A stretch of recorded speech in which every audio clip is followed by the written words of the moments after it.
The naked girl and the dolphin. Beastieality. Right in the middle of London, next to London Bridge, Tower Bridge.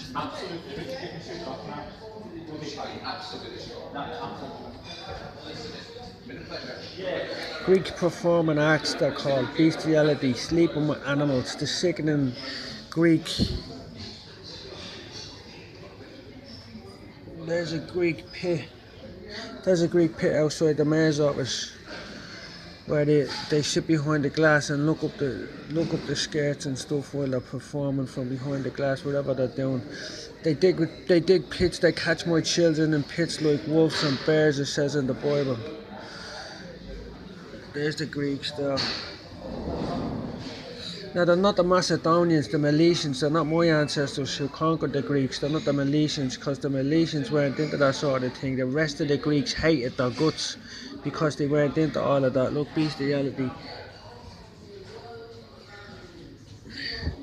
The art of having sexual intercourse with animals. The Greeks having it. So you have like all these connotations of sickness outside the mayor's office, the mayor, and across the river. That I went over there and had a look at. By the way, dolphins are one of the only animals that copulate for fun, and they've been known to attack women in the sea and try and have sex with them. That always happens. It's well known. So what you're looking at here is you're looking at perverts.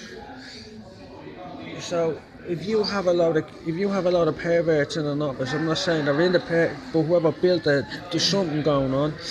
They moved the bridge down the road. They don't want, if they have a free access to kids and stuff like that outside the mayor's office, they're not going to move a garden bridge down the road which takes the kids. They're going to say, "Mummy, I want to get down and feed the ducks off the bridge," or whatever.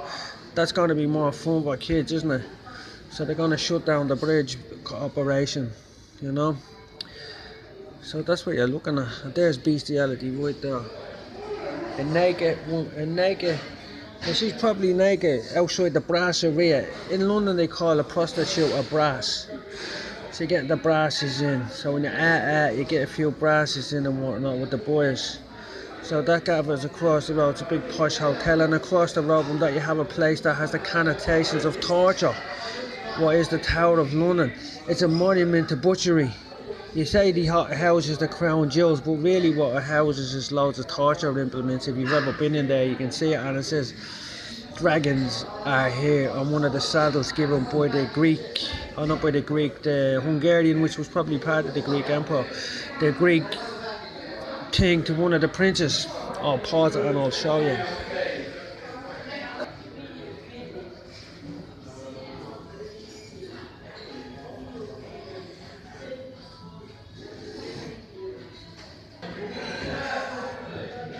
So if you're a sick, twisted little puppy, you're going to want to be in an area like that, and you have a few quid and you're into that sort of thing, you're going to want to be around the Tower of London, you're going to want to be around the Greeks, you're going to want to be around the Beastieality, and you're going to want to be around the torture devices, and you're going to probably want to be around the girls and the kids. And you probably want to have your lunch behind a piece of glass where you can look up at them when they're sitting in the amphitheatre in the pit. I'm hypothesizing here because I'm not part of that sort of thing, but I've been studying the Greeks and my ancestors, because my ancestors are the Milesians, the Cretians they're called in the Bible, the Prince of Cretia, Alexander the Great, Attila and all. They're related to me, the military, the Mills, the sons of Mill, God's soldiers who become new creatures in Christ when they obey Christ's orders is to take the pink salt and all the minerals in it, and you get a crown upon your head. That Alexander the Great had horns. You start to develop some sort of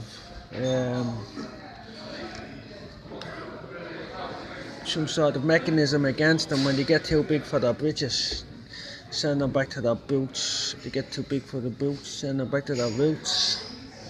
There's the pit anyway, and down in that pit is a glass cage where you can look out. So if you look out and there's any woman sitting there with a skirt on, a thong, no knickers, going commando with little kids or whatever, they're perving.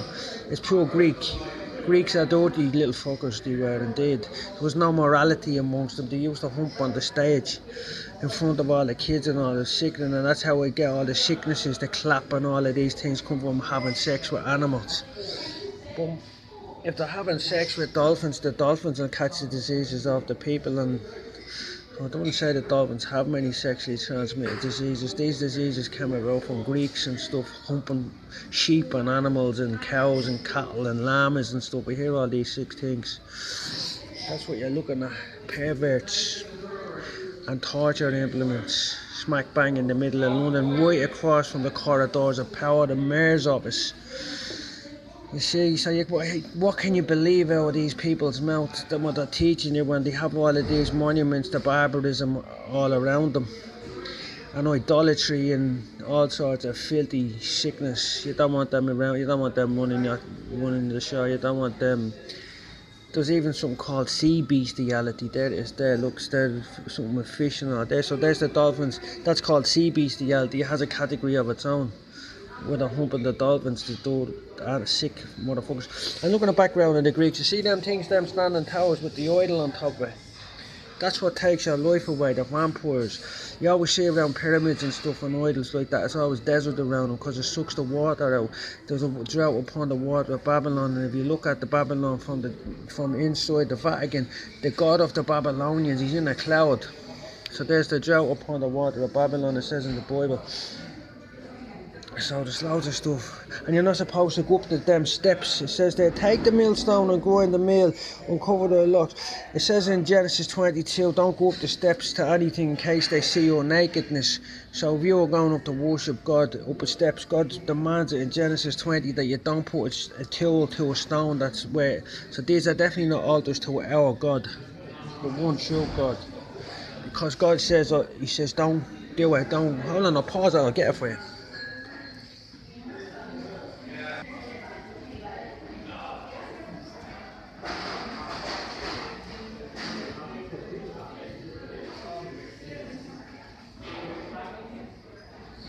Exodus 25, and thou shalt, if thou wilt make me an altar of stone, thou shalt not build it of hewn stone, for if thou lift up a tool upon it, thou hast polluted it.